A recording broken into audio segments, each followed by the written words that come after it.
Fiction Story, Desa Terlarang, Part 3. Suara sumpah serapah dan caci maki, membuat pagi hari yang seharusnya tenang menjadi penuh keributan. Sesuatu telah terjadi di Brangkulon.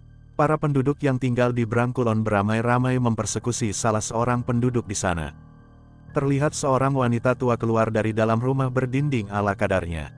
Sosok wanita itu menatap sekumpulan warga yang seperti hewan yang siap menerkam mangsanya. Tatapan diam wanita itu membuat para warga yang semula bagai hewan yang siap memangsa, kini berbalik seperti mereka yang akan menjadi mangsa. "Ada apa kalian teriak-teriak begini?" tanya wanita tua tersebut. "Kami hanya menginginkan Alif, Mbah," jawab seorang warga dengan agak terbata-bata. "Kenapa dengan Alif? Apa ada yang salah dengan dia?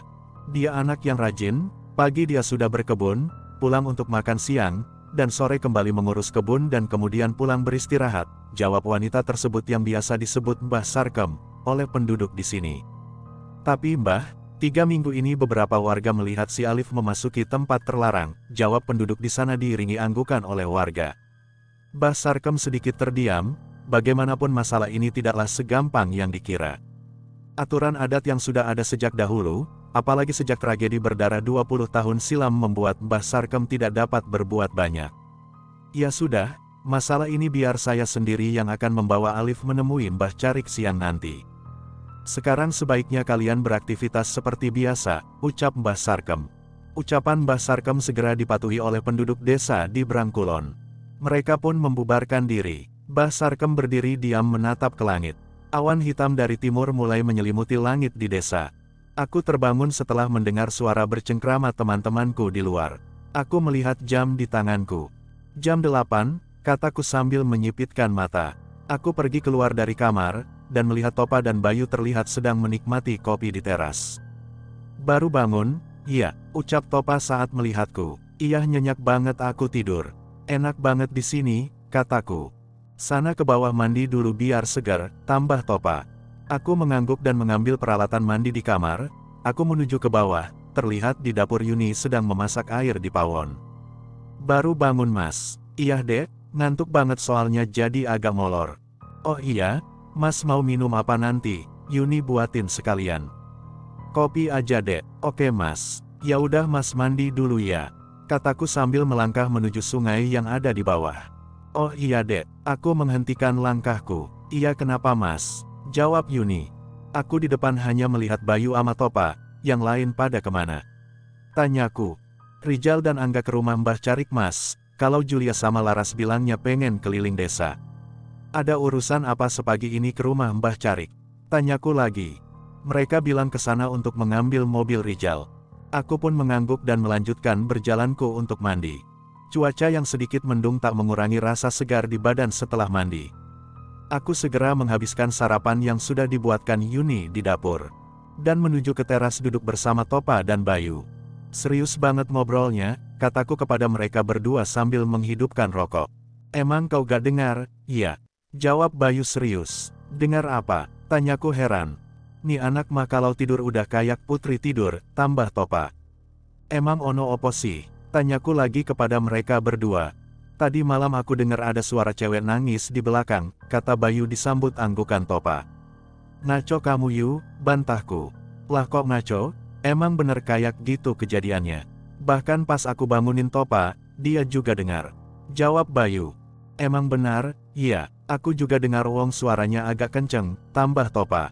"Mas aku juga dengar suara orang nangis tadi malam," ucap Yuni yang datang dari dalam. "Loh sampean juga dengar Dek?" jawab Topa. "Geh Mas," jawabnya sambil ikut duduk di teras. "Nah kan, ya, wong Yuni aja denger kok," jawab Bayu. Aku menghisap rokokku dalam-dalam dan menghembuskannya ke udara. Sejujurnya aku tidak begitu mempercayai perkataan mereka. Bisa saja mereka sudah bersekongkol untuk mengelabuiku. Awan hitam mulai menutupi sedikit demi sedikit langit di desa ini. Terlihat dari kejauhan Julia dan Laras pulang dari arah Branglor. "Gimana jalan-jalannya Dek?" tanya Topa pada mereka berdua. "Wah asyik banget Mas, sawahnya hijau-hijau," jawab Laras antusias. "Wah nyesal aku gak ikut tadi," ucap Topa. "Salah Mas sendiri diajak ogah-ogahan." "Males Dek," jawab Topa sambil tertawa kecil. "Rijal dengan Angga belum pulang juga?" tanya Julia. Mungkin mereka langsung ke kota dek, jawab Bayu. Oh, ya udah kalau gitu aku mau masuk dulu. Mau nulis proker apa aja yang mau dikerjain besok mas, kata Julia. Ya udah aku juga mau ke dalam, tambah Laras. Ikut, kata Yuni mengikuti mereka berdua ke dalam. Guyuran rintik hujan mulai turun dari awan yang gelap di langit. Hujan seperti menghentikan semua aktivitas yang dilakukan penduduk desa di sini. Hawa dingin mulai menyelimuti badan, namun tidak dengan suasana di balai desa. Terlihat semua juru kunci berkumpul di balai desa bersama dengan Mbah Carik dan beberapa warga. Hal seperti ini tidak bisa terus dibiarkan, kata Mbah Sarwoto penuh tekanan. Semua mata menatap Mbah Sarwoto yang terlihat sedikit emosi. Semua tentu ada alasannya Woto, jawab Mbah Sarkem. Alasan seperti apa Mbah Sarkem? Sudah jelas-jelas dia melanggar peraturan yang sudah dibuat sejak 20 tahun silam. Dia harus dihukum, kata Mbah Sarwoto dengan nada agak tinggi. Sabar Mbah Sarwoto, ucap Mas Bambang. Kita harus mendengarkan dulu alasan dari Mas Alif, kenapa dia pergi ke tempat itu. Kita tidak bisa menghakiminya secara sepihak. Hei Bambang, kata Mbah Sarwoto sambil menunjuk ke arah Mas Bambang. Semua tentu sudah tahu alasannya, dan tugas kita sebagai juru kunci adalah untuk menghentikan kejadian itu terulang kembali. Kau ini masih muda, bahkan kau mewarisi juru kunci karena ada darah keturunan Mbah Kliwon di badanmu.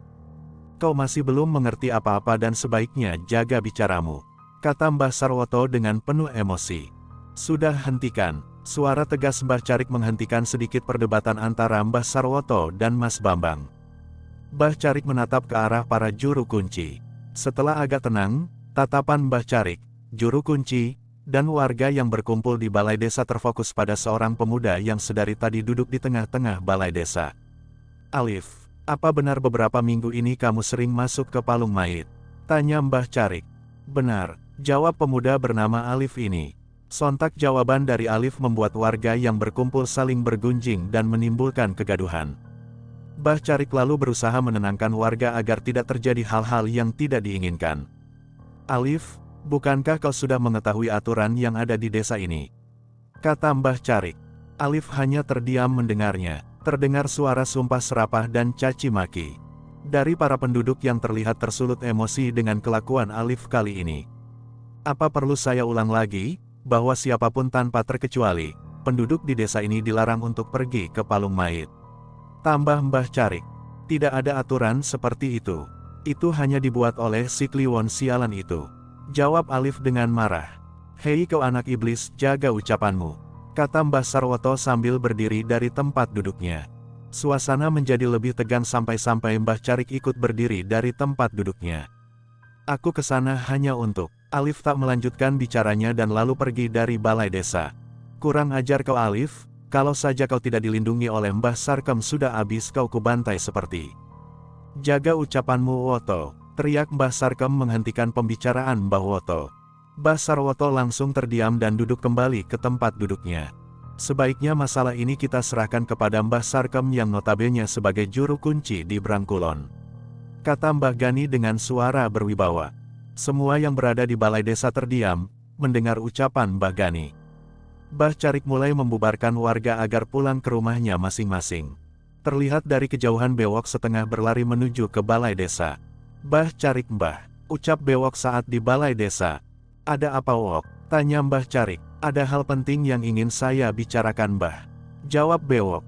Bewok mendekati Mbah Carik dan berbisik kepadanya. Mbah Carik terkejut mendengar apa yang disampaikan oleh Bewok. Mbah Carik lalu memanggil Mbah Sarwoto dan membicarakan apa yang Bewok sampaikan. Tanpa banyak bicara Mbah Sarwoto segera pergi bersama Bewok ke tempat yang disampaikan. Hujan sedikit demi sedikit mulai berhenti, namun teror yang sebenarnya baru akan dimulai. Malam ini kami berenam makan malam dengan sayuran hasil kebun yang diberikan oleh penduduk di sini. Malam yang tenang dengan penerangan lampu ublik yang menjadi satu-satunya sumber cahaya untuk kami. Kami duduk di ruang tengah menghabiskan malam dengan saling membicarakan proker kelompok maupun individu untuk tugas kami. Kami saling mengobrol dan bercanda. Sebuah malam yang tenang sebelum teror mengerikan yang akan kami lalui. Kain putih lusuh berwarna merah darah, yang membawa keranda mulai berjalan sedikit demi sedikit dari Branglor. Para pembawa kerondo mayit mulai menampakkan wujudnya. Sebuah tragedi yang sudah terkubur mulai bangkit kembali.